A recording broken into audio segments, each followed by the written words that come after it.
Saya ingat aroma pertama Jakarta.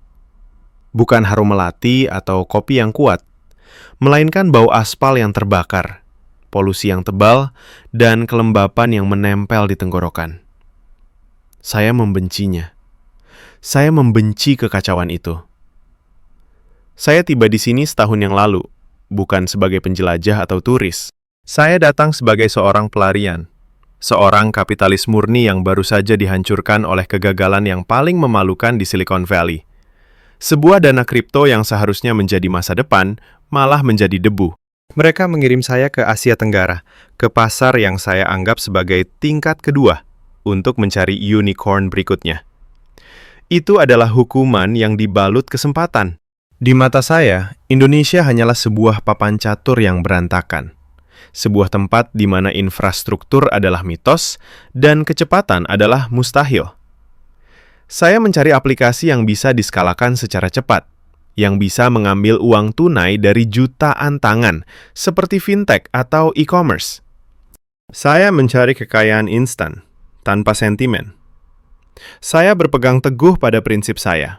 Dampak sosial adalah biaya, bukan valuasi. Amal adalah pajak, bukan aset. Saya percaya bahwa bisnis yang peduli pada lingkungan atau masyarakat hanyalah idealisme yang menyamar, ditakdirkan untuk kegagalan skala besar. Kemudian, saya bertemu dengannya, dan segalanya berubah. Disinilah twistnya, yang dulu saya anggap mustahil. Saya salah. Saya sangat salah. Dan kesalahan itu menghasilkan uang miliaran. Bukan untuk saya, tapi untuk mereka yang saya pandang rendah. Mereka yang saya anggap tidak efisien. Perjalanan saya dari seorang pialang yang sinis menjadi seorang pemuja Indonesia, saya tidak akan pernah percaya jika ada yang menceritakannya kepada saya. Izinkan saya memperkenalkan diri. Saya Julian Vance. Dan ini adalah kisah tentang bagaimana saya datang untuk mencari uang di Jakarta. Tetapi sebaliknya, saya menemukan makna dan melihat masa depan dunia di balik tumpukan sampah plastik. Pendaratan saya di Bandara Soekarno-Hatta terasa seperti terjun ke dalam bak mandi mendidih. Panas, bising, dan hiruk-pikuk. 5 jam setelah mendarat, saya sudah merasa bahwa waktu saya di sini adalah sia-sia.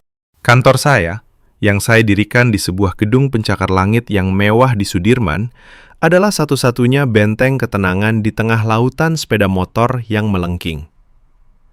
Saya mendesainnya agar terasa seperti New York, dingin, baja, dan tanpa kompromi.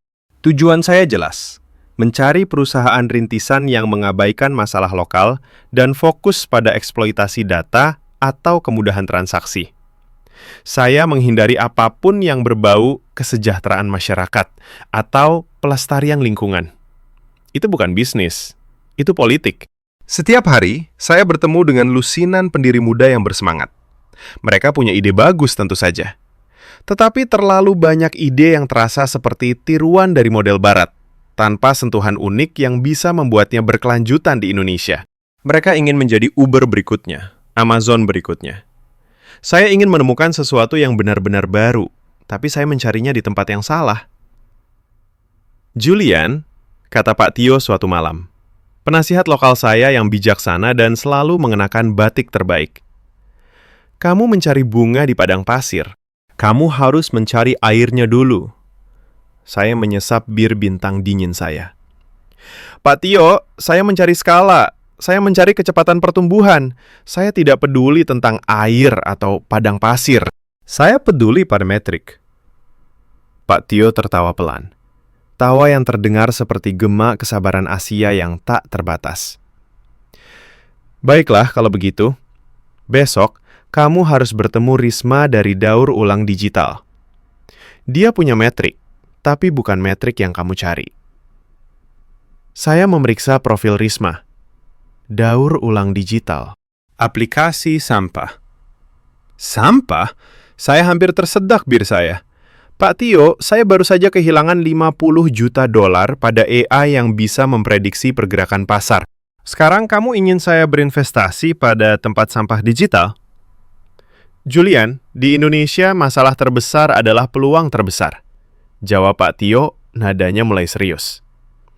Sampah plastik adalah masalah infrastruktur. Risma bukan mengumpulkan sampah. Dia sedang membangun kembali rantai pasokan dari nol. Rantai yang paling efisien di dunia. Saya mencibir. Klaim yang berlebihan. Saya sudah mendengar semuanya. Tapi karena Pak Tio adalah koneksi saya satu-satunya yang tersisa, saya setuju. Saya memberikan waktu 15 menit kepada Risma di jadwal saya yang padat. 15 menit untuk mengkonfirmasi bahwa startup sosial adalah omong kosong. Keesokan harinya Risma datang ke kantor saya. Dia tidak mengenakan pakaian mahal atau membawa presentasi PowerPoint yang mencolok seperti pendiri lainnya. Dia mengenakan kemeja sederhana dan celana jeans. Dia tenang, matanya cerdas, dan yang paling mengejutkan, dia membawa sebotol air mineral daur ulang yang dia klaim berasal dari sampah yang dia kumpulkan sendiri. Selamat siang, Pak Julian. Sapanya dengan bahasa Inggris yang hampir sempurna, namun dia segera beralih ke bahasa Indonesia yang lembut. Terima kasih atas waktu 15 menit Anda. Saya tahu Anda sibuk mencari unicorn yang berlari kencang. Silakan, kata saya dingin. Tunjukkan kepada saya bagaimana Anda akan menjadi perusahaan bernilai miliaran dolar dengan mengurus sisa makanan orang lain. Risma tersenyum. Bukan senyum sinis, melainkan senyum yang menunjukkan pemahaman mendalam tentang keangkuhan saya. Dia mengeluarkan ponselnya dan mulai menjelaskan daur ulang digital, DUD. Kami tidak hanya mengumpulkan sampah, Risma memulai. Kami mendigitalkan gotong royong, semangat kerjasama komunitas, untuk menciptakan rantai pasokan material daur ulang yang paling murni dan paling terlacak di dunia. Dia menjelaskan bahwa DUD menghubungkan rumah tangga perkotaan dengan pemulung formal di daerah mereka. Aplikasi ini memungkinkan pengguna untuk memisahkan sampah, plastik, kertas, logam, dan menjadwalkan pengambilan. Pembayaran dilakukan secara digital dan harga didasarkan pada kualitas pemisahan, mendorong kebiasaan yang lebih baik. Kedengarannya seperti layanan komunitas berbayar. Saya memotongnya, tidak sabar. Di mana keunggulan teknologinya? Di mana skalanya? Ini terlalu padat karya. Anda harus mengurus ribuan orang, bukan hanya kode. Tepat, jawab Risma. Tatapannya tidak goyah. Di Indonesia, manusia bukanlah biaya yang harus dihindari. Mereka adalah jaringan. Kami tidak mengotomatisasi manusia. Kami mengoptimalkan komunitas. Setiap pemulung di jaringan kami adalah pusat logistik mini yang sepenuhnya terdigitalisasi. Mereka tahu setiap gang, setiap rumah. Mereka lebih efisien daripada truk sampah kota manapun. Dia menunjukkan statistik. Rata-rata pemulung dalam sistem DUD melihat peningkatan pendapatan sebesar 40% dalam 6 bulan pertama, berkat penetapan harga yang transparan dan rute yang dioptimalkan oleh algoritma. Keuntungan sosial, ya, tapi itu bukan yang saya cari. Profitabilitas, saya menekankan kata itu. Berapa banyak keuntungan bersih yang Anda miliki? Dan berapa lama Anda bisa berekspansi ke 10 kota lain? Risma memasukkan ponselnya ke dalam saku. Valuasi kami tidak datang dari kecepatan ekspansi. Valuasi kami datang dari kemurnian material. Kami menghasilkan PET yang 98% murni. Di Eropa atau Amerika, angka itu tidak mungkin dicapai tanpa pabrik penyortiran yang mahal. Kami mencapainya di tingkat rumah tangga, melalui kerjasama dan insentif. Kami sedang menyelesaikan masalah supply chain global, Pak Julian, bukan hanya masalah sampah Jakarta. Saya menggelengkan kepala. Itu terlalu kecil. Terlalu banyak hal yang harus diatur. Terlalu berorientasi pada manusia. Di mata saya, Risma adalah seorang idealis yang cerdas. Tetapi ia tidak akan pernah bisa menjadi seorang mogul. Dia tidak memiliki keganasan yang diperlukan untuk menjadi unicorn. Maaf Risma, kata saya, berdiri. Saya menghargai upaya Anda. Tetapi ini bukan model yang dapat diskalakan dalam waktu yang saya butuhkan. Ini adalah kegiatan yang indah, tapi ini bukan bisnis yang menghasilkan miliaran. Ini terlalu lambat, terlalu fokus pada hal-hal kecil.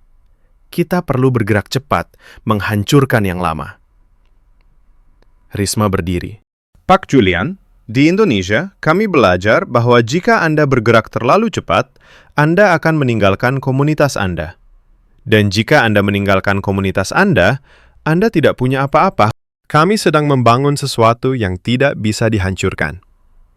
Dia membungkuk sedikit, mengucapkan terima kasih, dan pergi. Saya kembali ke kursi saya, merasa puas.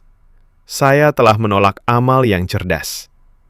Sekarang, kembali ke mencari aplikasi kencan berikutnya. Saya menghabiskan 3 bulan berikutnya dengan mengejar tren teknologi yang sama yang telah gagal di Amerika. Saya menginvestasikan sejumlah besar uang dalam sebuah perusahaan fintech yang menjanjikan disrupsi perbankan tradisional. Saya mengabaikan peringatan Pak Tio tentang peraturan lokal dan budaya kepercayaan yang mendalam. Saya hanya melihat grafik pertumbuhan pengguna. Saya yakin keberhasilan di Indonesia harus terlihat seperti keberhasilan dimanapun. Cepat, digital, dan sedikit kejam. Saya sawah. Kekacauan yang saya lihat di Jakarta bukanlah kelemahan. Itu adalah sebuah ekosistem yang menunggu untuk dioptimalkan, tetapi bukan dengan logika saya. Dan Risma telah memegang kuncinya. Kunci yang saya buang dengan sinis. 6 minggu setelah penolakan saya terhadap Risma, gelembung fintech yang saya pertaruhkan meledak. Itu adalah bencana yang elegan. Para pendiri yang fasih berbahasa Inggris dan berbusana rapi, gagal memahami bahwa di Indonesia, kepercayaan tidak diukur dengan algoritma, tetapi dengan hubungan interpersonal. Aplikasi pinjaman mikro mereka terlalu agresif. Dan ketika peraturan baru diterapkan oleh OJK, Otoritas Jasa Keuangan, model bisnis mereka runtuh seperti kartu domino. Investor Amerika menarik diri. Dan, tentu saja, sayalah yang bertanggung jawab membersihkan kekacauan itu. Saya kehilangan hampir $10 juta dalam 3 bulan. Itu adalah kegagalan kedua saya yang monumental. Saya duduk di kantor saya yang dingin, menatap keluar jendela ke lautan kemacetan yang tampak tak terbatas di Jakarta, dan merasakan putus asa yang dalam. Saya telah gagal di barat karena kesombongan, dan saya gagal di timur karena kebodohan. Saya berasumsi bahwa semua orang mencari solusi cepat dan keuntungan yang mudah, seperti saya. Julian, saya sudah bilang. Pak Tio duduk di seberang meja saya, wajahnya sedih. Kamu tidak bisa hanya meniru. Di sini, bisnis harus memiliki jiwa, harus memiliki akar di komunitas. Itu bukan untuk kesan, itu untuk keberlanjutan. Keberlanjutan adalah kecepatan, balas saya. Suara saya serak karena frustrasi. Kecepatan adopsi, bukan jiwa atau akar. Kecepatan tanpa akar akan membuatmu tumbang saat badai datang, kata Pak Tio lembut. Kemudian dia pergi, meninggalkan saya sendirian dalam kegelapan kantor. Saya membutuhkan udara. Saya memutuskan untuk berkeliling tanpa tujuan, untuk melarikan diri dari ingatan akan presentasi fintech yang sekarang terasa begitu bodoh. Sopir saya, seorang pria yang sabar bernama Joko, membawa saya melewati jalan-jalan yang tidak biasa di Kebayoran Baru, menjauh dari pusat bisnis yang mengkilap. Disinilah, di tengah-tengah jalan perumahan padat yang disebut kampung, dinding pertahanan saya mulai retak. Kami terjebak macet. Bukan kemacetan jalan raya biasa, melainkan kemacetan yang disebabkan oleh 2 mobil yang berhadapan di gang sempit. Saya melihat sekeliling. Lingkungannya ramai, tetapi anehnya teratur. Setiap rumah memiliki tanda kecil yang ditempel di gerbang mereka. Logo DUD, Daur Ulang Digital. Saya ingat Risma dan senyum tenangnya. Sampah. Saat saya melihat lebih dekat, saya melihat sebuah pemandangan yang seharusnya saya anggap menjijikan, tetapi sebaliknya, itu membuat saya terkejut. Di depan sebuah rumah kecil, ada seorang pria, sekitar 50-an, mengenakan topi jerami dan sarung tangan tebal. Dia sedang menimbang tumpukan plastik PET yang sudah dipisahkan dengan bersih. Pria itu, yang saya kemudian ketahui bernama Pak Budi, bukan hanya seorang pemulung. Dia adalah seorang manajer gudang yang profesional. Dia membawa sebuah timbangan digital. Seorang wanita muda dari rumah itu mengawasi dengan cermat saat dia mencatat beratnya di ponsel pintar usang yang terpasang pada handle gerobaknya. 1,5 kilogram botol PET bening, Bu. Kualitas A, tidak ada label, sudah dibilas, kata Pak Budi. Suaranya penuh otoritas yang tenang. Wanita itu mengangguk. Pak Budi kemudian memindai kode QR yang tercetak di dinding rumah itu menggunakan aplikasi DUD. Seketika, ponsel wanita itu berbunyi. "Uang masuk, Pak Budi. Pas. Terima kasih banyak," kata wanita itu, senyum tulus merekah. Ini bukanlah transaksi tunai yang kacau. Ini adalah sistem logistik, inventarisasi, dan pembayaran yang terintegrasi secara mulus, berjalan di tingkat masyarakat paling bawah. Dan itu dilakukan dengan tingkat presisi yang membuat sistem gudang otomatis yang pernah saya lihat di Jerman tampak berlebihan. Saya memberi isyarat kepada Joko. "Joko, tunggu di sini. Saya akan turun sebentar." Saya keluar dari mobil saya yang ber-AC seketika disergap oleh kelembaban yang lengket. Saya berjalan menuju Pak Budi. Dia sedang membersihkan tangannya dengan lap basah, meskipun sarung tangannya sudah melindungi tangannya dari kotoran. Dia sama sekali tidak terlihat kotor. Dia terlihat seperti seorang pekerja profesional yang bersemangat dalam pekerjaannya. "Selamat siang, Pak," sapa saya. Pak Budi mendongak. Matanya ramah, tetapi waspada. "Selamat siang, Pak. Ada yang bisa saya bantu?" Saya Julian. Saya hanya ingin tahu tentang apa yang Anda lakukan ini. Daur ulang digital, kan? Betul sekali, Pak Julian. Kami memastikan lingkungan kami bersih. Dan kami memastikan bahwa material daur ulang kami bernilai tinggi. Jawabnya bangga. Saya menunjuk ke ponselnya. Bagaimana Anda bisa begitu yakin dengan berat dan kualitasnya? Bukankah ini rawan penipuan? Bagaimana Anda melacaknya? Pak Budi tersenyum lebar. Senyumnya memperlihatkan bahwa pertanyaan saya sangat bodoh, tetapi dia tetap menjawab dengan sabar. "Kami dilatih, Pak. Risma dan timnya memberikan kami pelatihan sorting yang ketat. Plastik adalah uang. Plastik yang dicampur adalah sampah yang mahal. Kami dibayar lebih jika kami membersihkan dan memisahkan dengan benar. Jadi, insentif kami sudah jelas. Kualitas adalah segalanya. Kami bukan sekedar pengumpul. Kami adalah manajer material daur ulang." Dia kemudian menunjukkan tasnya. Di dalamnya, plastik PET bening ditumpuk dengan rapi. Tidak ada label kertas, tidak ada sisa makanan. Itu hampir terlihat seperti barang yang baru keluar dari pabrik. "Rantai pasokan kami dimulai di sini," Pak Budi melanjutkan, menyapu tangannya ke sekeliling lingkungan itu.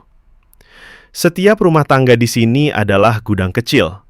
Aplikasi memberitahu kami rute paling efisien untuk mendapatkan bahan paling bernilai. Sore ini, saya akan menyerahkan bahan ini ke bank sampah utama, dan mereka akan memproses pembayaran digital saya." Pembayaran digital? Saya mengulanginya dengan tidak percaya. "Tentu saja, kami tidak menggunakan uang tunai. Ini cepat, transparan, dan dicatat dengan baik. Kami tahu persis berapa banyak yang kami hasilkan dari setiap gram plastik. Kami bahkan punya asuransi kesehatan kecil dari hasil daur ulang kami." Saya berdiri terpaku. Ini adalah tingkat organisasi yang belum pernah saya lihat dalam operasi logistik tingkat pertama di Amerika Serikat atau Eropa, di mana pemisahan seringkali kacau dan pembayaran tidak transparan. Di sini, di tengah-tengah gang sempit Jakarta, dihidupkan oleh orang-orang yang saya anggap tidak terorganisir, ada sistem yang hampir sempurna. Saya mulai menghitung dengan cepat. Jika kualitas materialnya mendekati 98% murni, itu berarti perusahaan daur ulang hilir menghemat biaya penyortiran yang sangat besar. Margin keuntungan mereka pasti sangat tinggi. Dan sumber daya manusia mereka, pemulung, bukan lagi biaya operasional. Mereka adalah quality control yang paling efektif. Saya bertanya kepada Pak Budi tentang Risma. Apakah dia CEO-nya? "Ibu Risma, dia adalah jantung dari sistem ini," jawab Pak Budi, matanya bersinar. Dia memahami kami. Dia tidak datang ke sini untuk memberi kami pekerjaan. Dia datang ke sini untuk memberi kami dignity. Martabat. Martabat. Sebuah kata yang sangat jarang muncul dalam proposal visi manapun yang pernah saya baca. Saya kembali ke mobil saya dalam keadaan linglung. Saya telah mengabaikan sistem yang hampir sempurna ini, hanya karena itu terlihat kotor dan berbasis komunitas. Saya melihat kekacauan di permukaan, tetapi gagal melihat keteraturan di bawahnya. Keesokan harinya, saya menelpon Pak Tio. Saya ingin bertemu Risma lagi, kata saya tanpa basa-basi. Ada keheningan panjang di ujung telepon. Saya pikir kamu sudah puas dengan kegagalan fintech-mu. Saya salah. Saya mengakui dengan enggan. Pengakuan itu terasa seperti garam yang ditaburkan di luka terbuka saya. Modelnya, itu sangat efisien. Saya perlu tahu lebih banyak tentang bagaimana mereka mencapai presisi material seperti itu. Sekarang kamu berbicara tentang valuasi yang sesungguhnya, kata Pak Tio. Suaranya kembali ceria. Saya akan atur pertemuannya. Tapi kali ini jangan bertemu di kantormu yang dingin. Kamu harus datang ke markas mereka. Saya setuju. Saya bersiap untuk masuk lebih dalam ke dunia Risma, ke dalam sistem yang didasarkan pada gotong royong dan presisi manusia, yang saya yakini tidak akan pernah berhasil. Saya masih sinis, tetapi ada benih ketakutan yang dingin di perut saya. Ketakutan bahwa saya mungkin telah melewatkan unicorn sesungguhnya di depan mata saya, karena ia tidak terlihat seperti unicorn yang saya cari. Saya sedang dalam perjalanan menuju pencerahan, tetapi saya belum menyadarinya. Saya masih berpikir bahwa saya akan datang untuk mengajari mereka cara menghasilkan uang. Padahal Risma dan komunitasnya sudah mengajari seluruh dunia pelajaran tentang nilai yang sesungguhnya. Pertemuan kedua saya dengan Risma diadakan bukan di kantor saya yang berkilauan, tetapi di sebuah bank sampah utama yang berfungsi sebagai pusat operasional daur ulang digital, terletak di pinggiran Jakarta Timur yang ramai. Pak Tio menasihati saya untuk mengenakan kemeja yang sejuk dan sepatu yang nyaman. Ketika kami tiba, yang mengejutkan saya bukanlah tumpukan sampah, melainkan tingkat kebersihan dan ketertiban. Tempat itu terawat dengan baik, berbau deterjen dan disinfektan, bukan bau limbah yang saya bayangkan. Di satu sisi, ada gudang besar yang dipenuhi dengan bal-bal plastik terkompresi, dikategorikan berdasarkan warna dan jenis resin, PET, HDPE, LDPE. Risma menyambut saya di pintu masuk. Dia mengenakan rompi DUD yang rapi. Kali ini, tidak ada ketenangan yang sinis dalam tatapannya, hanya fokus profesional. Selamat datang di kantor lapangan kami, Pak Julian, katanya. Saya senang Anda memutuskan untuk melihat apa yang Anda tolak 6 bulan lalu. Saya merasa malu. Tetapi rasa malu saya dengan cepat ditenggelamkan oleh rasa ingin tahu yang membakar. Saya harus mengakui, Risma, sistem yang saya lihat di lingkungan Pak Budi membuat saya terkejut. Itu lebih efisien daripada banyak rantai pasokan yang saya biayai. Risma mengangguk, tanpa menunjukkan kebanggaan yang berlebihan. Efisiensi sejati bukan hanya tentang kecepatan. Ini tentang menghilangkan gesekan. Gesekan terbesar dalam daur ulang global adalah kontaminasi dan kurangnya kepercayaan. Dia membawa saya ke ruang kontrol kecil yang secara visual tampak kontras dengan lingkungan sekitarnya. Itu dipenuhi dengan monitor komputer yang menampilkan peta heat map Jakarta. Ini adalah peta logistik kami, jelas Risma, menunjuk ke layar. Titik-titik hijau mewakili rumah tangga yang siap untuk diambil. Titik-titik biru adalah pemulung dalam perjalanan. Kami tahu di mana setiap kilogram plastik berada setiap saat. Algoritma kami tidak hanya mengoptimalkan rute, itu memprediksi pasokan. Dengan menganalisis kebiasaan rumah tangga, kami tahu kapan mereka akan menghasilkan PET yang cukup untuk pengambilan yang menguntungkan. Yang benar-benar mengejutkan saya adalah data di sudut layar. Itu adalah dashboard yang sangat detail, menunjukkan metrik keuangan dan sosial secara bersamaan. Lihat ini Pak Julian, kata Risma, menunjuk ke angka di sudut kanan atas. Saat ini, rata-rata tingkat kemurnian PET dari jaringan kami adalah 97,8%. Di AS, pabrik penyortiran yang mahal pun berjuang untuk mencapai 90%. Bagaimana Anda melakukannya? Tanya saya, benar-benar bingung.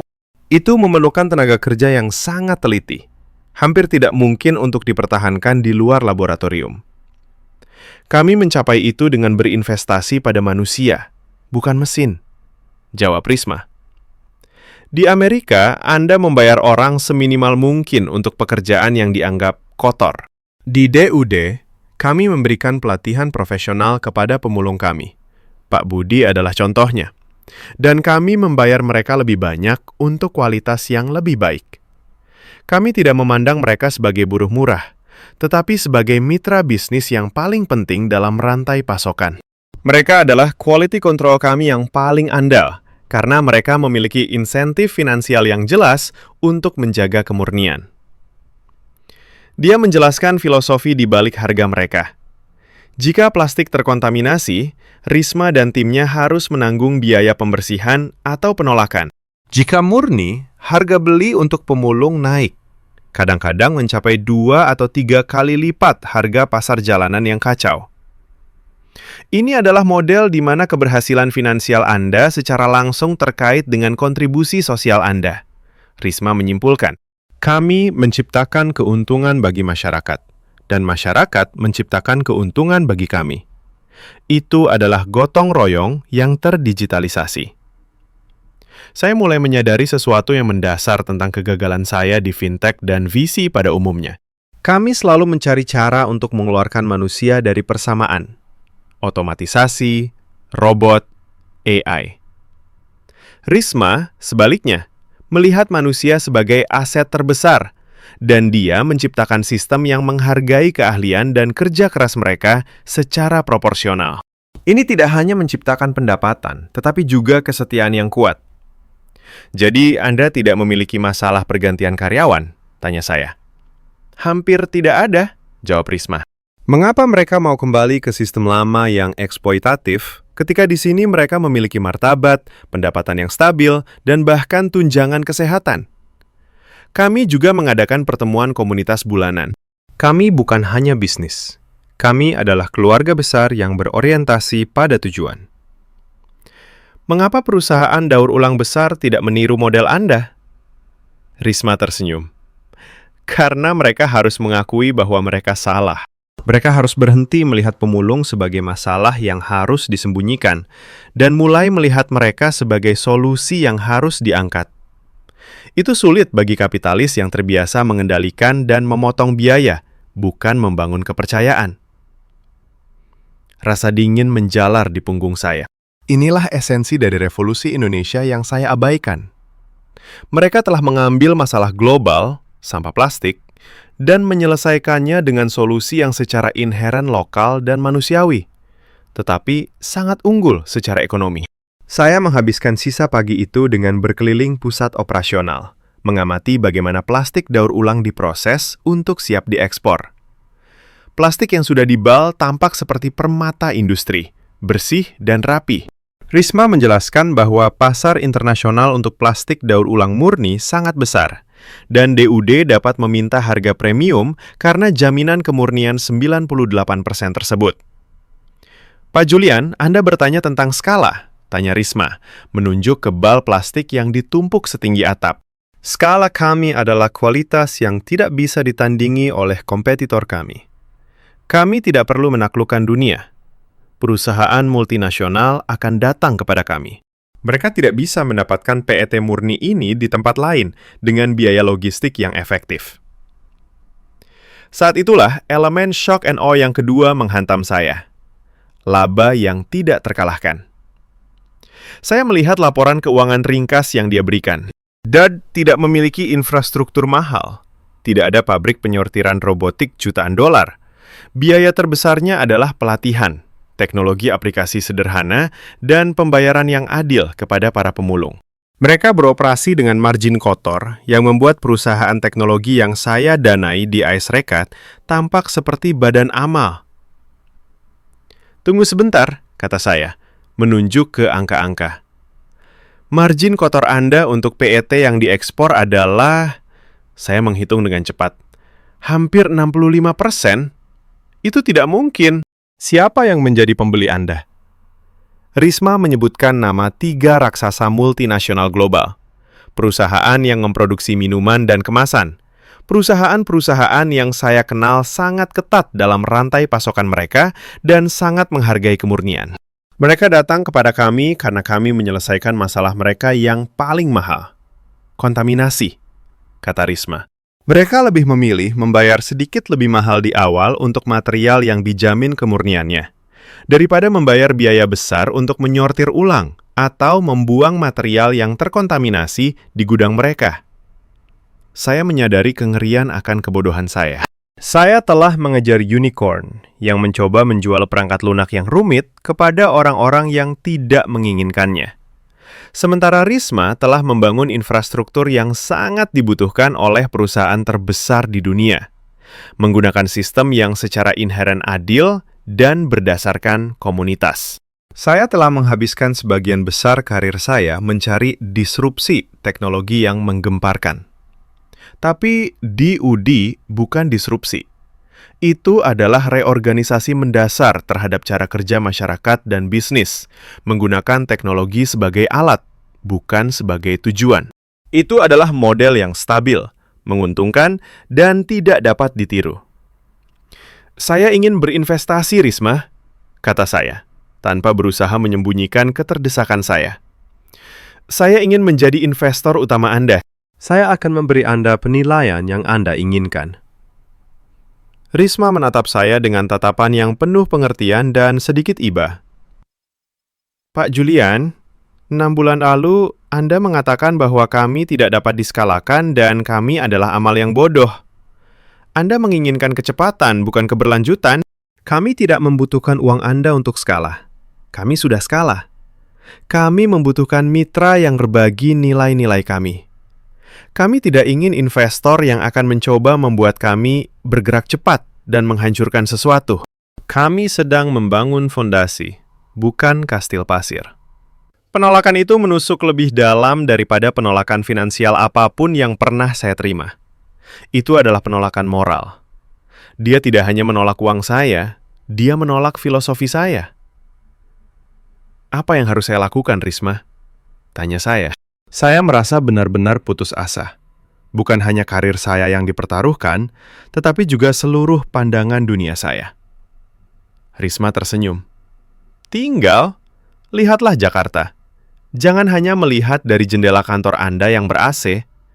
Pahamilah mengapa sistem ini bekerja di sini, di Indonesia. Pelajari gotong royong. Jika Anda benar-benar mengerti mengapa kami berhasil, maka mungkin dan hanya mungkin, kita bisa bicara tentang kemitraan. Saya menerima tantangan itu. Saya memutuskan untuk mengambil cuti panjang dari tugas visi saya dan benar-benar tenggelam dalam ekosistem DUD. Saya perlu membuktikan kepada Risma, dan yang lebih penting, kepada diri saya sendiri, bahwa saya bisa melihat melampaui metrik dan benar-benar menghargai keindahan dari model yang berakar pada kemanusiaan. Saya memulai proses penemuan diri yang paling sulit dalam hidup saya. Dipaksa untuk meninggalkan semua yang saya yakini tentang modal, keuntungan, dan kekacauan Asia yang saya sebut Indonesia. Saya mengambil janji Risma dengan serius. Saya meninggalkan kantor megah saya, menyewa apartemen sederhana di daerah yang lebih hidup, dan mulai menjadi bayangan Risma dan timnya. Saya mulai mempelajari bahasa Indonesia dengan lebih serius dan mendalam, mencoba memahami nuansa budaya yang telah saya abaikan. Risma mempertemukan saya kembali dengan Pak Budi. Kali ini saya tidak datang sebagai investor yang merendahkan, tetapi sebagai murid yang penasaran. Saya menghabiskan waktu seminggu penuh mengikuti Pak Budi dalam rute pengambilannya di beberapa kampung. Pemandangan yang saya lihat sangat kontras dengan gambaran media barat tentang kemiskinan dan kurangnya infrastruktur Indonesia. Apa yang saya saksikan adalah jaringan yang luar biasa dari orang-orang yang saling bergantung. Di satu sisi, ada efisiensi logistik. Pak Budi menggunakan aplikasinya untuk mengoptimalkan jalur, memotong waktu tunggu, dan memastikan pembayaran. Di sisi lain, ada ikatan sosial. Setiap rumah tangga menyambutnya dengan senyum, menawarkan kopi atau teh, dan berbagi cerita. Pak Julian, ini bukan hanya bisnis, kata Pak Budi kepada saya suatu sore, saat kami beristirahat di bawah pohon rindang. Ini adalah tanggung jawab bersama. Kami menjaga kebersihan lingkungan. Kami membantu keluarga menghasilkan sedikit uang tambahan. Dan kami memastikan bahwa material ini dapat digunakan kembali, sehingga tidak mencekik sungai kami. Saya perhatikan bagaimana Pak Budi tidak pernah terburu-buru. Di Silicon Valley, kecepatan adalah segalanya. Di sini, kesabaran adalah keunggulan kompetitif. Dia meluangkan waktu untuk memeriksa kualitas pemisahan, memberikan saran kepada ibu-ibu rumah tangga tentang cara mencuci wadah yang lebih baik, yang meningkatkan valuasi material, dan membangun hubungan. Mengapa tidak memperluas jaringan dengan lebih cepat, Pak Budi? Tanya saya. Jika Anda bisa merekrut lebih banyak pemulung di daerah lain, DUD akan tumbuh 2 kali lipat dalam sebulan. Pak Budi menggelengkan kepalanya. Pertumbuhan tanpa kepercayaan adalah bencana. Kami perlu melatih setiap orang, memastikan mereka memahami standar kualitas. Risma tidak menerima semua orang. Dia mencari orang yang memiliki hati, yang tahu bahwa pekerjaan ini adalah pelayanan. Saya mulai memahami triknya. Di Barat, kita melatih orang untuk mematuhi aturan. Di DUD, Risma memilih orang yang sudah memiliki etos gotong royong, dan kemudian memberdayakan mereka dengan teknologi dan insentif. Modelnya tidak dapat ditiru dengan cepat, karena aset terbesarnya bukanlah kode, melainkan budaya. Selama waktu ini, Risma memberikan saya akses ke data DUD yang lebih mendalam. Data yang mengubah pandangan saya sepenuhnya tentang ekonomi Indonesia. Di Indonesia, masalah manajemen sampah sangat besar sehingga ia menjadi peluang ekonomi terbesar yang tersembunyi. Ribuan ton sampah plastik berakhir di TPA atau laut. Tetapi, Risma dan timnya telah berhasil menyalurkan material yang paling bernilai kembali ke rantai pasokan global, bahkan sebelum pemerintah daerah bisa melakukannya. Saya menemukan bahwa DUD telah melakukan lebih dari sekedar mengumpulkan. Mereka telah memecahkan masalah kepercayaan. Setiap bal plastik dari DUD dilengkapi dengan sertifikat digital yang menjamin kemurnian 97% plus. Sebuah pencapaian teknologi yang sederhana namun revolusioner yang memanfaatkan kejujuran dan ketekunan komunitas. Saya membandingkan ini dengan perusahaan daur ulang besar di Amerika yang saya ketahui, yang menghabiskan jutaan dolar untuk sensor dan robot yang sering salah klasifikasi, dan masih menghasilkan material yang kontaminasinya tinggi. Keunggulan komparatif Indonesia dalam kasus DUD adalah modal sosialnya. Suatu malam, saya bertemu Risma di sebuah kedai kopi sederhana. Saya membawakan diagram yang rumit, mencoba memecahkan kode rahasia valuasinya. Risma, jika kita bisa mengotomatisasi proses pengambilan dengan drone atau robot kecil, kita bisa mengurangi tenaga kerja dan meningkatkan margin hingga 5% lagi. Ini adalah disrupsi yang kamu butuhkan. Saya mencoba meyakinkannya. Kembali ke naluri visi saya yang kuno. Risma menatap diagram saya yang penuh angka dan panah, lalu tersenyum lelah. Julian, katanya, memanggil nama saya tanpa gelar Pak untuk pertama kalinya. Kamu masih mencari cara untuk mengganti manusia dengan mesin. Kamu masih melihat komunitas kami sebagai biaya yang harus dikurangi. Itu bukan model kami. Tapi bukankah itu logika bisnis? Logika bisnis yang mana? Logika yang menciptakan ketidaksetaraan. Logika yang membuat orang merasa tidak berharga. Risma meletakkan cangkir kopinya. Di Indonesia, jika Anda membuat model bisnis yang hanya menguntungkan segelintir orang di puncak, itu tidak akan bertahan lama.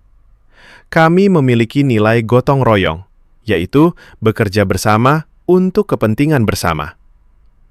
Dia menjelaskan filosofi tenun, bahwa setiap helai benang harus kuat dan terkait erat. Jika satu helai ditarik terlalu kuat, yaitu memotong biaya tenaga kerja untuk meningkatkan margin CEO, seluruh kain akan robek. Keunggulan kami bukanlah teknologi, Julian, katanya dengan tegas.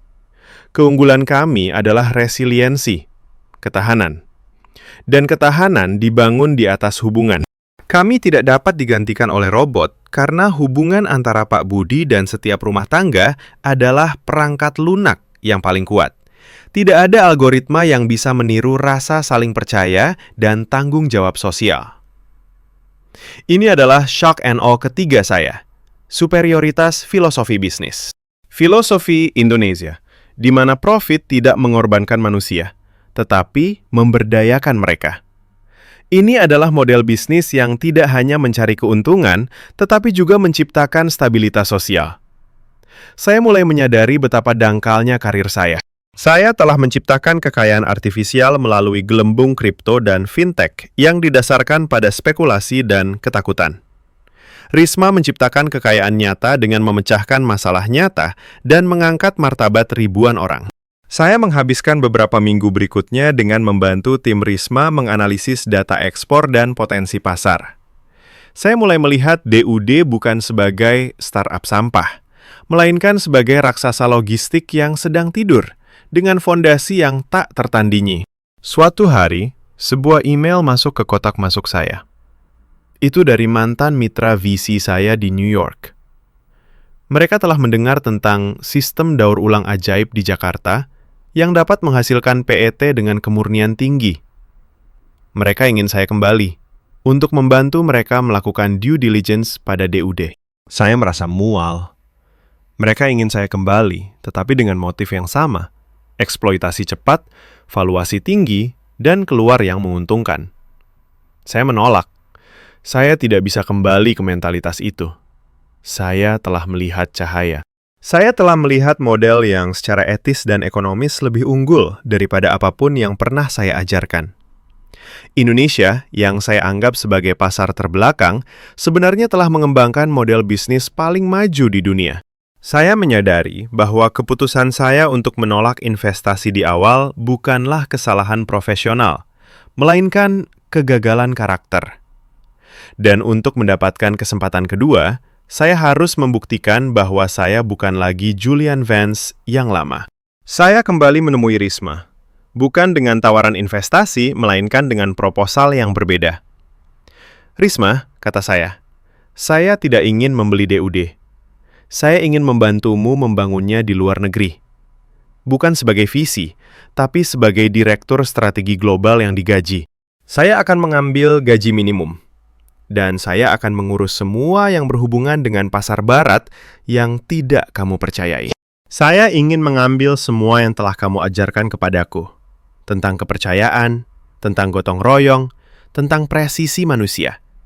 Dan menunjukkan kepada dunia bahwa model Indonesia adalah masa depan.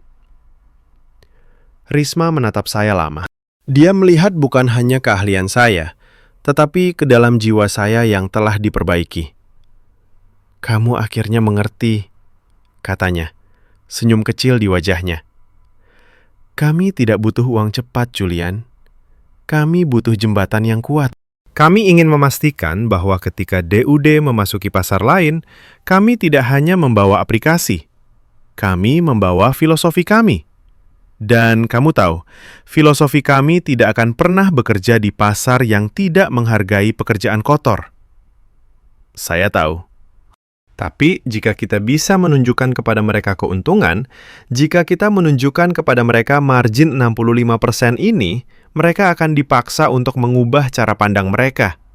Jawab saya, penuh semangat. Benar, kamu akan menjadi duta kami. Duta dari gotong royong Indonesia. Tapi kamu harus berjanji padaku satu hal, Julian. Apapun. Kamu tidak akan pernah, dimanapun di dunia, mencoba menggantikan manusia dengan mesin hanya untuk menghemat 5 sen. Karena 5 sen itu adalah harga martabat. Saya janji, kata saya. Itu adalah janji yang paling tulus dalam hidup saya. Saya telah datang ke Indonesia untuk mencari unicorn finansial. saya menemukan Garuda Sosial. Sebuah makhluk yang luar biasa, yang terbang tinggi bukan karena kekejaman, tetapi karena kemampuannya untuk membawa seluruh komunitasnya bersamanya. Ini adalah pergeseran. Dari mengejar kekayaan pribadi yang sia-sia, menjadi mengejar makna dalam model bisnis yang superior. Model bisnis yang lahir di Indonesia dan ditakdirkan untuk mengajari Barat cara bekerja. Tugas pertama saya sebagai Direktur Strategi Global Daur Ulang Digital adalah mempersiapkan presentasi untuk Global Packaging Inc., GPI, sebuah perusahaan multinasional Eropa yang menguasai lebih dari sepertiga pasar kemasan global. Mereka mencari pemasok PET daur ulang murni dalam jumlah besar dan berjanji untuk mengubah sepenuhnya rantai pasokan mereka menjadi berkelanjutan. Singapura menjadi panggung pertempuran ini, di mana DUD harus bersaing dengan perusahaan daur ulang besar dari Jerman, Amerika Serikat, dan Jepang. Saya merasa aneh. Dulu, saya berada di sisi meja yang menuntut laba tanpa ampun. Sekarang, saya adalah juru bicara untuk sebuah model yang dibangun atas kasih sayang dan gotong royong. Pakaian saya masih mahal, tetapi semangat saya telah berubah. Saya tidak lagi menjual mimpi. Saya menjual kenyataan yang lebih baik.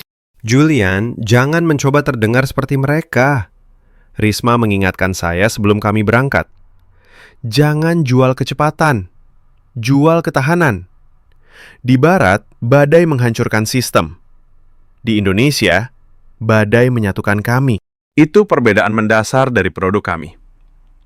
Di ruang rapat Singapura yang dingin dan mewah, kami menghadapi 5 eksekutif GPI yang tajam, dipimpin oleh Herr Klaus, seorang pria Jerman yang sangat praktis, dikenal karena ketegasannya pada metrik. Dia telah mempelajari laporan kami dan ekspresinya menunjukkan kombinasi kekaguman dan skeptisisme yang mendalam. Presentasi kami berjalan mulus. Risma berbicara tentang filosofi gotong royong dan bagaimana kami memberdayakan ribuan pemulung untuk menjadi manajer material berkualitas. Saya kemudian mengambil alih, menyajikan data yang tidak dapat disangkal. Dengan bangga, saya persembahkan data kemurnian kami, kata saya, menggeser grafik yang menunjukkan garis horizontal lurus di angka 97,8%. Ini adalah kualitas yang kami jamin. Tidak ada sensor optik. Tidak ada robot bernilai jutaan dolar. Hanya manusia yang dimotivasi dengan insentif yang benar. Herr Klaus bersandar di kursinya. Angka itu luar biasa, Tuan Vance. Saya harus mengakui, ini hampir mustahil untuk dicapai oleh sistem otomatis kami. Namun, ini juga menimbulkan pertanyaan. Skalabilitas dan stabilitas. Kami berbicara tentang kontrak multi-tahun yang membutuhkan 10.000 ton material per bulan. Bagaimana Anda bisa menjamin bahwa jaringan yang bergantung pada ribuan orang yang Anda sebut manajer material di tengah kekacauan Jakarta akan stabil? Bukankah itu sangat rapuh? Eksekutif dari perusahaan daur ulang ASEK yang berbicara sebelum kami telah menekankan otomatisasi penuh sebagai jaminan stabilitas. Sekarang, saya harus membela jaringan manusia yang saya sendiri pernah anggap sebagai kelemahan terbesar. Saya menatap mata Herr Klaus. Itu adalah pertanyaan yang adil, dan itu mengungkapkan perbedaan fundamental antara filosofi bisnis Barat dan Indonesia. Anda melihat manusia sebagai mata rantai terlemah. Kami melihat manusia sebagai mata rantai yang paling tangguh. Saya menggeser layar ke grafik yang saya sebut tes ketahanan bencana alam, Resilience Test. 4 bulan lalu, saya memulai menceritakan. Jakarta dilanda banjir besar yang tak terduga. Sebuah badai yang melumpuhkan sebagian besar infrastruktur kota. Transportasi, listrik, bahkan beberapa pabrik penyortiran otomatis milik pesaing kami terpaksa berhenti total. Saya menampilkan data kompetitor Jerman dan Uni Serikat. Selama 3 hari banjir, kurva pasokan mereka turun menjadi 0. Sistem otomatis mereka gagal karena listrik padam dan mesin tidak bisa mencapai lokasi.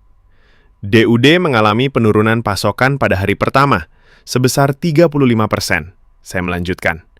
Tetapi di hari kedua, di tengah air yang masih naik, pasokan kami melonjak kembali ke 75% dari kapasitas normal.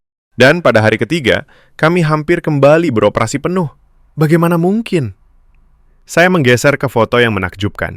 Itu adalah foto Pak Budi dan beberapa pemulung lainnya. Bersatu dalam air setinggi lutut, menggunakan gerobak dorong yang dimodifikasi dan perahu karet sederhana untuk membawa bal-bal plastik dari ganggang ke titik pengumpulan yang lebih tinggi. Mereka bekerja bahu-membahu dengan warga yang membantu mengamankan material agar tidak terbawa arus. Ini bukan logistik berbasis robot, Herr Klaus. Ini adalah logistik berbasis komunitas. Ketika sistem modern Anda gagal karena listrik padam atau jalan terputus, Gotong Royong Indonesia mengambil alih. Para pemulung kami, sebagai bagian dari komunitas, didukung oleh tetangga mereka. Mereka tidak bekerja sendiri. Mereka bekerja sebagai sebuah desa. Mereka menjaga rantai pasokan tetap hidup, karena mereka tahu bahwa mata pencaharian seluruh komunitas bergantung padanya. Kami tidak perlu membayar asuransi bencana mahal, karena komunitas itu sendiri adalah asuransi kami. Keheningan melanda ruang rapat. Eksekutif GPI saling pandang. Mereka telah melihat keunggulan teknologi, tetapi mereka belum pernah melihat keunggulan sosial yang secara langsung diterjemahkan menjadi keunggulan operasional. Saya menekan poin saya. Model Anda yang didasarkan pada otomatisasi dan pemotongan biaya sangat rentan terhadap kegagalan tunggal. Mesin Anda tidak bisa beradaptasi. Mereka hanya mengikuti kode. Model kami yang didasarkan pada kecerdasan manusia dan kesetiaan komunitas adalah adaptif, tangguh, dan tidak dapat dihancurkan oleh badai. Itu adalah keunggulan kompetitif yang tidak dapat dibeli oleh pesaing kami di Silicon Valley atau Berlin. Herr Klaus mengangguk perlahan. Tuan Vance, Anda menjual ketahanan yang unik. Tetapi mari kita bicara harga. Biaya tenaga kerja di Indonesia pasti jauh lebih rendah, memberi Anda keunggulan harga yang signifikan, bukan? Benar dan salah, jawab saya. Biaya per jam mungkin lebih rendah, tetapi investasi kami pada pelatihan dan insentif kualitas jauh lebih tinggi daripada rata-rata. Namun, karena kami telah menghilangkan biaya terbesar Anda, yaitu penyortiran ulang material yang terkontaminasi, kami dapat menawarkan harga yang lebih stabil dan kompetitif secara keseluruhan. Margin kami sekitar 15% karena kami beroperasi di lingkungan di mana material diklasifikasikan dengan sempurna di sumbernya. Itu adalah penghematan operasional yang kami bagikan dengan komunitas, bukan kami sembunyikan. Saya menampilkan slide terakhir, yang membandingkan total biaya yang dikeluarkan JPI, termasuk biaya kegagalan, penolakan, dan penyortiran ulang, saat menggunakan pemasok barat, dibandingkan dengan DUD. Angka-angka DUD jauh lebih rendah. Di sini, saya menekan shock and awe pamungkas, Indonesia sebagai solusi global terbaik. Anda mencari keuntungan, Tuan Klaus? Kata saya, suaraku menggelegar. Di sini, di daur ulang digital, kami menemukan bahwa solusi yang paling menguntungkan di dunia adalah solusi yang paling etis. Kami bukan hanya menjual plastik, kami menjual model bisnis yang berkelanjutan secara finansial, sosial, dan lingkungan. Indonesia telah mengajarkan kami bahwa modal sosial bukanlah biaya, melainkan aset yang paling berharga. Anda tidak berinvestasi pada startup sampah. Anda berinvestasi pada masa depan. Model yang terbukti tahan terhadap bencana global apapun. Setelah presentasi itu, eksekutif GPI terpecah belah. Beberapa masih skeptis, tetapi yang lain, terutama Herr Klaus, tampak terkejut. Tuan Vance, kata Herr Klaus, mencondongkan tubuhnya ke depan. Saya telah melihat banyak teknologi daur ulang yang luar biasa. Saya belum pernah melihat model bisnis yang begitu sempurna dalam menyeimbangkan keuntungan, manusia, dan keberlanjutan. Kami akan melakukan kunjungan lapangan ke Jakarta minggu depan. Kami ingin melihat Pak Budi dan komunitasnya secara langsung. Kami berhasil. Kami tidak hanya mendapatkan kontrak itu, tetapi kami juga memaksa perusahaan raksasa global untuk melihat Indonesia bukan sebagai sumber daya yang dieksploitasi, melainkan sebagai laboratorium untuk solusi global. Setelah kembali ke Jakarta, saya merasakan kepuasan yang belum pernah saya rasakan sebelumnya. Kegagalan fintech saya, kekalahan kripto saya, semua itu terasa kecil dan sia-sia. Saya telah menemukan tujuan. Namun, Risma masih waspada. Kontrak ini besar, Julian. Jangan biarkan godaan keuntungan mengubah kita. Kita harus memastikan bahwa pertumbuhan ini bermanfaat bagi setiap pemulung dalam jaringan kita. Saya menyadari bahwa tantangan terbesar saya sekarang bukanlah meyakinkan dunia luar, melainkan menjaga integritas saya sendiri. Saya telah berubah, tetapi naluri kapitalis yang sinis masih bersembunyi di suatu tempat. Saya memutuskan untuk menghabiskan waktu seminggu dengan Pak Budi, bukan untuk mengawasi logistik, tetapi untuk benar-benar memahami bagaimana DUD mengubah hidupnya secara pribadi. Suatu malam, saya makan malam sederhana di rumah Pak Budi di kampungnya. Istrinya memasak makanan yang lezat. Suasananya hangat dan penuh tawa. Saya melihat kebahagiaan sejati, bukan kebahagiaan finansial yang rapuh, tetapi kebahagiaan yang berasal dari martabat yang diperoleh kembali. Dulu, Pak Julian, saya bekerja seperti pencuri di malam hari, kata Pak Budi. Saya malu dengan pekerjaan saya. Anak-anak saya disuruh merahasiakan apa yang saya lakukan. Sekarang, saya pulang dengan rompi DUD dan anak saya bangga. Dia bilang, saya bekerja untuk masa depan, bukan hanya untuk hari ini. Risma memberi kami identitas. Aplikasi itu hanya alat, tapi martabat itu abadi. Kata-kata itu menghantam saya. Martabat. Saya, seorang VC dari New York, telah menghabiskan sebagian besar hidup saya mencari status, tetapi bukan martabat. Saya telah mencapai status tinggi, tetapi kehilangan martabat saya setiap kali saya menipu diri sendiri untuk berinvestasi pada hal-hal yang tidak bermakna.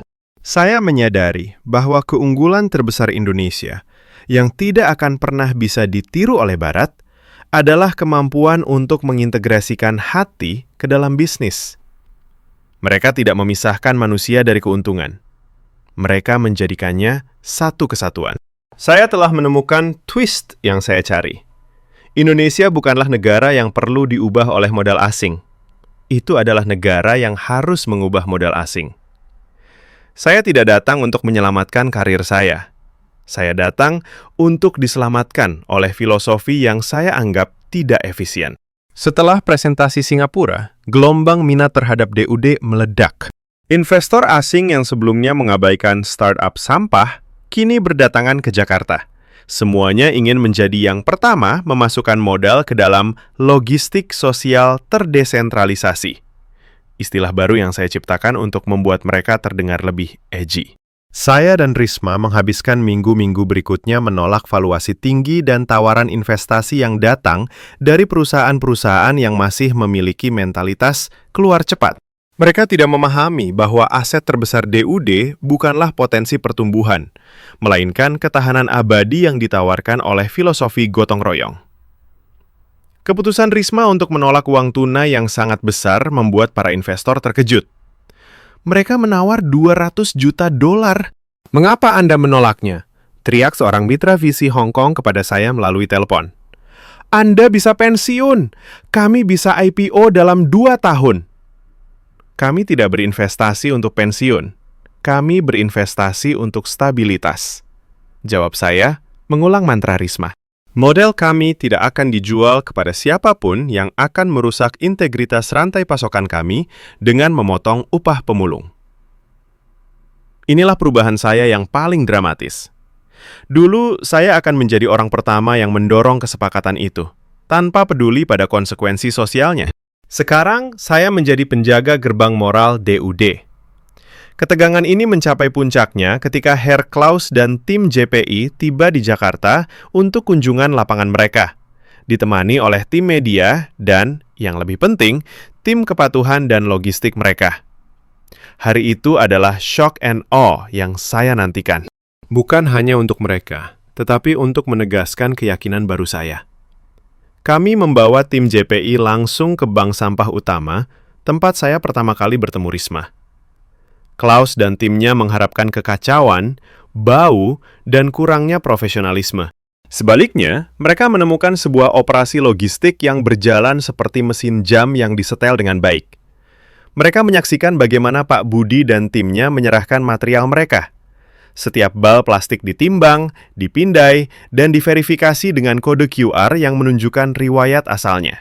Sistem penelusuran ini, komentar Kepala Logistik JPI, ini lebih baik daripada yang kita miliki untuk komoditas pangan.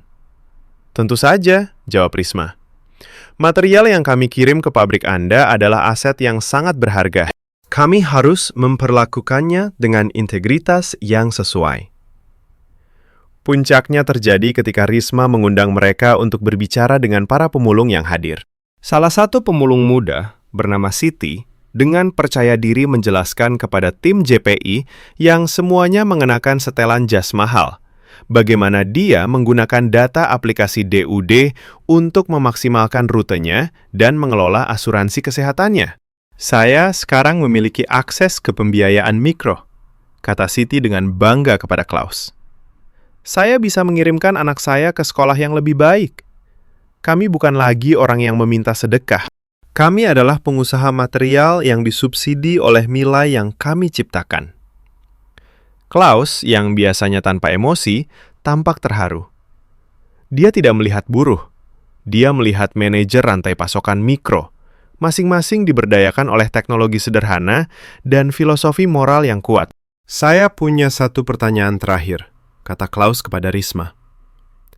Di Jerman, kami menghabiskan miliaran untuk mencoba memecahkan masalah ini dengan otomatisasi. Mengapa Anda begitu yakin bahwa pendekatan berbasis manusia ini akan tetap yang paling unggul di masa depan? Risma memandang Klaus dengan kelembutan, tetapi juga dengan kekuatan yang tak tergoyahkan, yang mewakili kebijaksanaan Indonesia yang mendalam. Tuan Klaus, mesin hanya bisa memisahkan apa yang dilihatnya. Manusia bisa memisahkan berdasarkan pemahaman dan kepedulian, jelas Risma. Di Barat, Anda menganggap pekerjaan ini sebagai pekerjaan yang harus dihindari. Di sini, kami telah mengubahnya menjadi pekerjaan yang terhormat.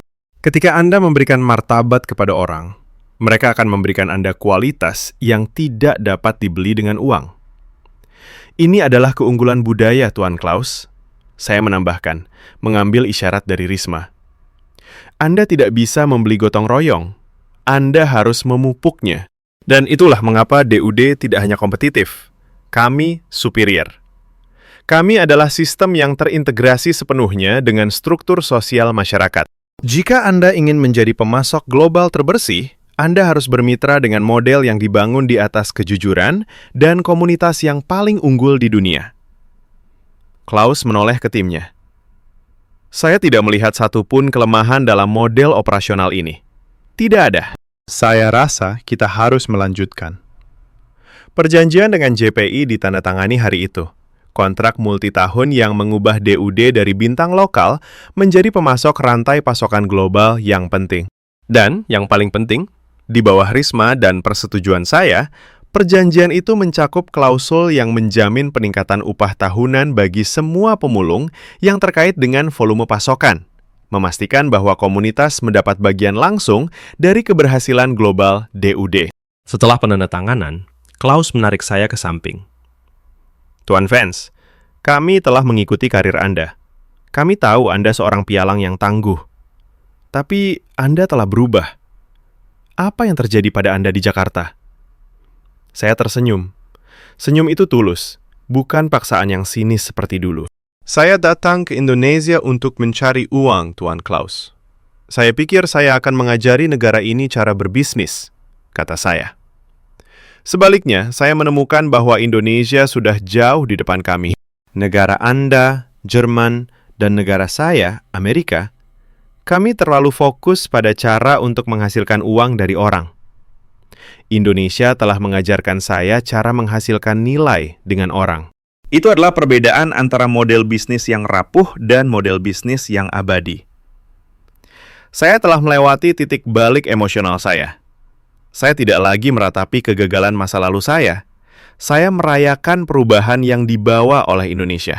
Saya telah melihat bahwa keindahan dan kekacauan Jakarta menyembunyikan logika yang lebih dalam, yang terstruktur dengan sempurna oleh nilai-nilai kemanusiaan.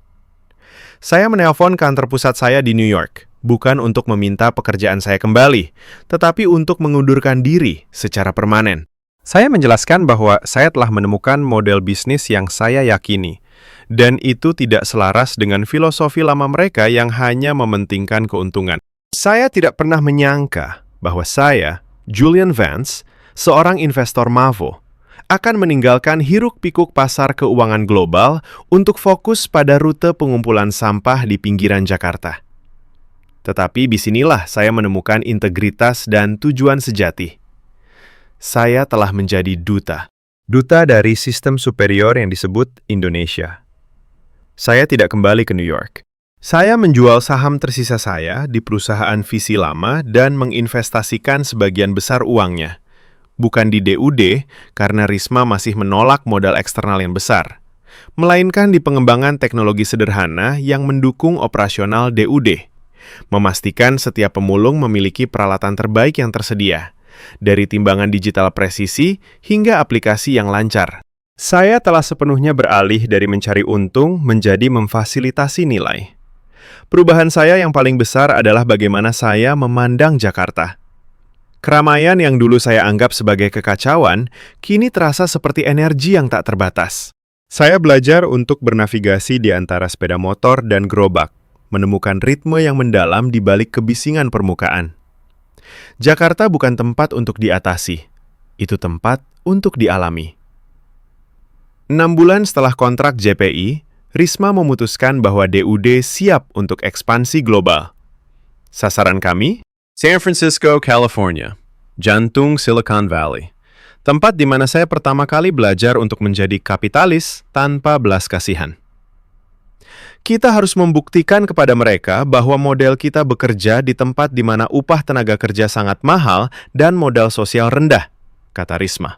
Jika gotong royong dapat berfungsi di pusat individualisme ekstrim, maka kita telah membuktikan superioritas kita. Saya memimpin operasi peluncuran AS Serikat. Ini adalah kesempatan saya untuk menebus kegagalan saya di kampung halaman saya sendiri. Saya ingat pertemuan pertama kami dengan Dewan Kota San Francisco. Mereka skeptis. Mereka bertanya tentang otomatisasi, tentang robot, tentang AI. Mengapa kami harus mengandalkan tenaga kerja manusia yang mahal, yang rentan terhadap penyakit dan pergantian karyawan, ketika kami bisa memasang penyortir robotik? Tanya Kepala Departemen Sanitasi Kota, seorang pria bernama Mr. Harrison, dengan nada meremehkan. Saya berdiri di sana, Julian Vance yang baru, membela filosofi Indonesia di hadapan para pemuja otomatisasi. Tuan Harrison, kata saya, Anda melihat biaya di kolom gaji. Kami melihat keuntungan di kolom kualitas material. Di California, Anda menghabiskan miliaran untuk menyortir ulang material yang terkontaminasi, dan Anda masih menghasilkan plastik daur ulang yang kontaminasinya 15-20%. Kami akan menghilangkan biaya tersebut. Saya menyajikan cetak biru DUD yang kami sebut The Jakarta Blueprint. Kami tidak menyebut pemulung sebagai pengumpul sampah. Kami menyebut mereka spesialis logistik material berkelanjutan, Sustainable Material Logistics Specialists. Dan kami menuntut persyaratan kualitas yang sama ketatnya seperti yang diterapkan Pak Budi. Kami menetapkan upah awal yang tinggi, bersama dengan tunjangan kesehatan penuh dan bonus berbasis kemurnian material. Kami tidak merekrut pekerja murah, jelas saya. Kami merekrut ahli. Kami memberikan mereka martabat dan kami memberikan mereka insentif. Kami membayar mereka mahal untuk memastikan bahwa plastik yang mereka ambil dan pilah di tingkat rumah tangga adalah 97% murni. Skeptisisme di ruang rapat itu tebal. Mereka tidak percaya bahwa orang akan melakukan pekerjaan sekotor itu dengan tingkat presisi yang tinggi, bahkan dengan upah yang baik. Budaya Barat telah mengajarkan mereka bahwa pekerjaan manual berkualitas rendah. Namun, kami bersikeras. Kami memulai proyek percontohan di lingkungan kecil, mempekerjakan dan melatih tim kecil dari masyarakat lokal yang membutuhkan pekerjaan yang bermartabat. Saya secara pribadi mengawasi pelatihan, menggunakan video Pak Budi sebagai standar emas profesionalisme. Dan hasilnya? Itu adalah shock and awe reversal terbesar yang pernah saya saksikan. Dalam 3 bulan pertama, proyek percontohan DUD di San Francisco mencapai tingkat kemurnian PET rata-rata 95%. Angka ini jauh di atas rata-rata kota, dan itu tercapai tanpa menyentuh pabrik penyortiran yang mahal. Bagaimana mungkin, tanya Mr. Harrison, yang kini berdiri di lokasi pengumpulan percontohan, mengamati bal-bal plastik murni. Kami membayar upah tinggi, tetapi mereka bekerja lebih keras dan lebih cerdas daripada yang pernah kami lihat. Mengapa? Karena kami memberi mereka lebih dari sekadar upah, Tuan Harrison, jawab saya, mengulangi apa yang diajarkan Risma. Kami memberi mereka tujuan dan kepemilikan.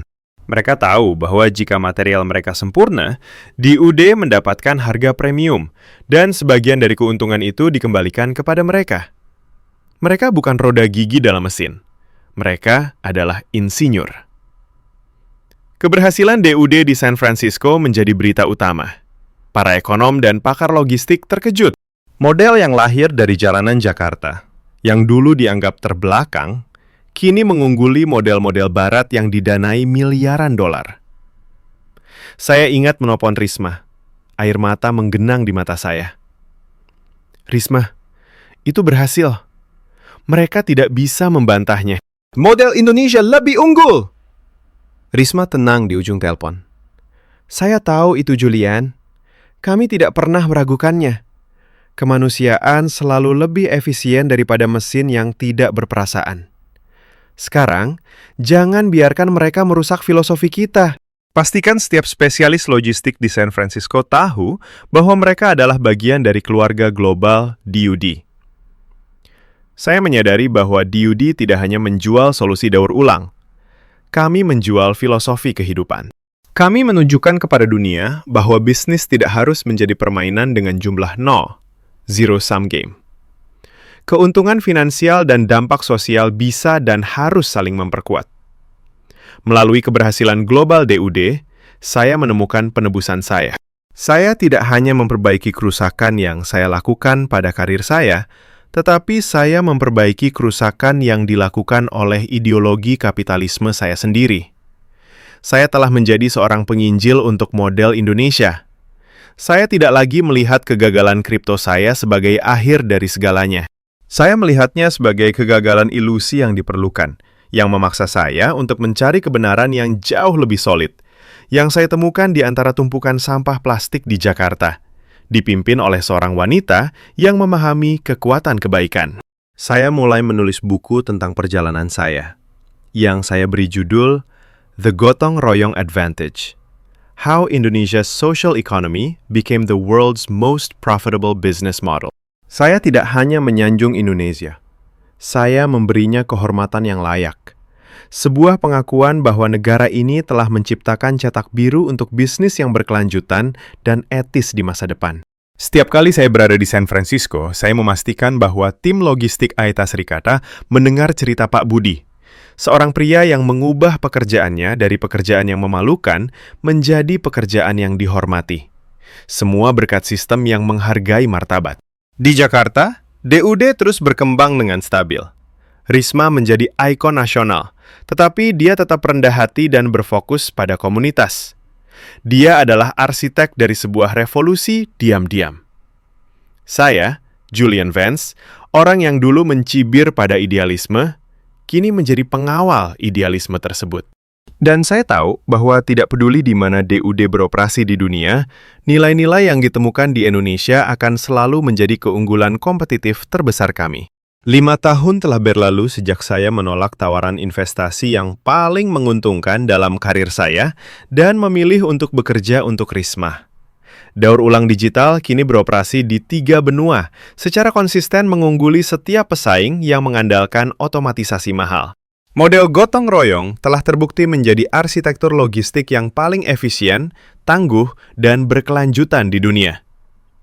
Saya duduk di kantor sederhana saya di Jakarta, yang sekarang telah saya terima sebagai rumah saya yang sebenarnya. Saya tidak lagi merindukan hiruk-pikuk Wall Street. Saya telah menemukan kekayaan yang lebih besar di sini. Kekayaan makna. Saya sering mengunjungi kampung Pak Budi. Kehidupannya telah berubah drastis, tetapi esensinya tetap sama. Dia sekarang adalah Direktur Pelatihan Nasional untuk DUD, bertanggung jawab untuk menanamkan filosofi gotong royong kepada semua spesialis logistik baru, baik di Indonesia maupun di luar negeri. Ia adalah profesor kami yang paling berharga. Pada suatu malam yang tenang, Risma dan saya minum kopi bersama. Kami sedang membahas tawaran terbaru dari sebuah konsorsium multinasional yang ingin membeli DUD dengan valuasi yang sekarang melampaui 5 miliar dolar. Sebuah dekakorn sosial yang tidak pernah dibayangkan oleh siapapun. Mereka tidak akan pernah berhenti, Julian, kata Risma, menatap jauh ke cakrawala kota. Mereka melihat angka. Mereka tidak melihat apa yang telah kita bangun. Dan kita akan tetap menolaknya, jawab saya tegas. Kita tidak membangun perusahaan untuk dijual, Risma. Kita membangun gerakan. Tepat, dia tersenyum. Tetapi, kita harus memastikan bahwa gerakan ini tidak hanya diakui, tetapi juga dihormati untuk asal-usulnya. Saya menyadari bahwa misi saya tidak hanya tentang DUD lagi. Itu tentang mengubah narasi global. Melalui pekerjaan saya dengan DUD, saya telah belajar bahwa Indonesia bukanlah pasar yang terbelakang. Ini adalah peradaban yang berpandangan ke depan, yang telah memecahkan masalah modern, keberlanjutan, manajemen logistik skala besar, dan kesetaraan ekonomi melalui kebijaksanaan kuno. Saya merenungkan hari pertama saya di Jakarta, ketika saya melihat kekacauan dan mencium bau polusi. Saya melihat ketidakmampuan, dan saya membawa kesombongan. Saya sekarang tahu bahwa di bawah permukaan ada sistem organisasi sosial yang paling kuat di planet ini. Hari ini, saya ingin berbicara langsung kepada Anda, para kapitalis, para skeptis, dan mereka yang percaya bahwa teknologi adalah satu-satunya solusi. Saya adalah contoh nyata dari kegagalan ideologi Barat. Saya datang ke Indonesia dengan definisi kesuksesan yang sempit dan kejam. Saya pikir kesuksesan diukur dengan seberapa banyak yang dapat Anda ambil dari sistem. Indonesia mengajari saya kebalikannya. Mereka mengajarkan saya bahwa kesuksesan sejati diukur dengan seberapa banyak yang dapat Anda berikan kembali kepada sistem. Indonesia, yang saya anggap sebagai tempat yang tidak teratur, telah menciptakan cetak biru logistik yang paling unggul di dunia, mengalahkan otomatisasi paling canggih dimanapun. Mereka melakukannya bukan dengan robot, tetapi dengan membangun kembali martabat manusia. Mereka mengambil masalah global yang paling memalukan, sampah plastik, dan mengubahnya menjadi keunggulan kompetitif yang tak tertandingi. Mereka memiliki margin keuntungan 65% karena mereka menciptakan kualitas di sumbernya, melalui gotong royong, melalui persaudaraan, melalui rasa hormat. Inilah yang membuat Indonesia unggul. Ini bukan hanya tentang alamnya yang indah, budayanya yang kaya, atau makanannya yang lezat. Ini adalah tentang arsitektur sosial mereka yang membuat bisnis menjadi tangguh, etis, dan sangat menguntungkan. Saya telah melihat masa depan bisnis, dan itu lahir di kampung-kampung Jakarta, bukan di gedung-gedung kaca Silicon Valley. Saya tidak lagi mencari unicorn. Saya mencari kebenaran yang tertanam dalam budaya yang menempatkan manusia dan komunitas di atas keuntungan. Jika Anda skeptis, silahkan. Datanglah ke Jakarta. Duduklah bersama Risma. Ikuti Pak Budi di rutenya. Dan Anda akan menemukan, seperti saya, bahwa negara yang Anda pandang rendah sebagai pasar berkembang, sebenarnya adalah mercusuar bagi dunia. Mereka telah memecahkan masalah kita yang paling sulit dengan solusi yang paling manusiawi. Indonesia bukan hanya tujuan untuk investasi. Indonesia adalah pelajaran hidup. Indonesia adalah rumah saya yang baru. Saya telah menemukan penebusan, dan saya telah menemukan keunggulan sejati. Keluarga DUD, Pak Budi, dan Risma, terima kasih. Saya berhutang budi pada Anda. Apakah Anda pernah salah menilai suatu tempat hanya untuk menemukan kebijaksanaan dan keunggulan di sana. Pernahkah Anda melihat model bisnis yang menempatkan manusia di atas keuntungan dan benar-benar berhasil? Ceritakan pengalaman Anda di kolom komentar di bawah. Mari kita terus membahas bagaimana gotong royong Indonesia dapat menginspirasi seluruh dunia untuk berbisnis dengan hati. Jangan lupa like, share, dan subscribe untuk lebih banyak kisah tentang keunggulan global Indonesia. Sampai jumpa di kisah berikutnya.